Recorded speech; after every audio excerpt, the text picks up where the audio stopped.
السلام عليكم. تؤمن بالعين والحسد؟ أنا بعد أؤمن فيه، ولكن خليني أعلمك على نظام موجود في عقلك اسمه RAS، مركز تصفية المعلومات. هذا المركز مهمته إيش؟ يصفي المعلومات وينقيها، بعدين يعطيك قناعات وأشياء تؤمن فيها إيمان راسخ. الشخص اللي يؤمن بالحسد والعين بشكل مبالغ فيه يستخدم أي حدث يحصل له في حياته ويربطه ليؤكد قناعة العين والحسد اللي محاط فيها في الحياة، فيصير هذا الأمر يتصاعد. فبدلا من أنه يجمع حلول على المشاكل اللي تصير له، يصير يجمع توكيدات لتثبيت ذلك الوهم، اللي هو أن كل المشاكل اللي في حياته هي عبارة عن عين وحسد. مو بهنا المشكلة.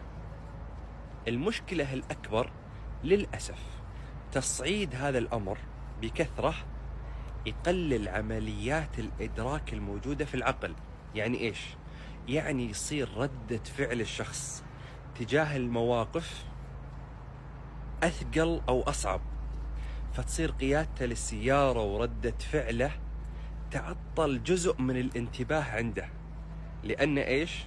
الارتياب اللي داخله من العين والحسد المبالغ فيه يعطل سرعة البديهة اللي عنده أو جزء منه، فيصير يقع بمشاكل أكثر من الإنسان الطبيعي. والمشاكل هذه تؤكد أكثر أنه هو مصاب بعين وحسد، إلى أن يتحول الإنسان إلى كتلة من المشاكل والصدمات والانهيارات والخسارات والحوادث، إلى أن يوصل قناعة: أنا منفوس، أنا فيني عين، أنا نجمي خفيف، أنا أنحسد أسرع من غيري. لما تجي تنظر للمجتمع تلقى أشخاص ما عندهم شيء ينحسدون عليه، حياتهم كلها ملخبطة، ويعاني من العين والحسد، ويشغل رقية ليل نهار، ويحافظ على أذكاره أكثر من أي إنسان في الحياة. رغم ذلك سبحان الله المفروض الأذكار عندك إيمان قاطع إن ما تصيبك العين والحسد. حياته متبهذلة وطول الوقت يعاني وخايف.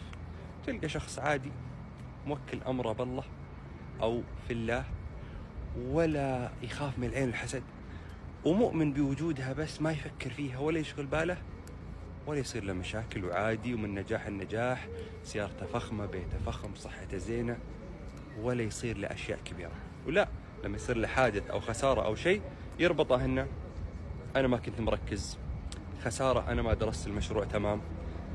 فيعيش باستقرار وسعادة ومن نمو إلى نمو. والشخص هذاك الطيب ابن الحلال اللي ما عنده أصلا أشياء ينحسد عليها، طول الوقت خايف وحياته يحسها متبهذلة، ويقول هذا بسبب العين الحسد. لذلك استوعب هذا القناعة، علشان مع مرور الوقت تغير هذه القناعة. عين الحسد موجود بس مش بالشكل اللي أنت تعتقده.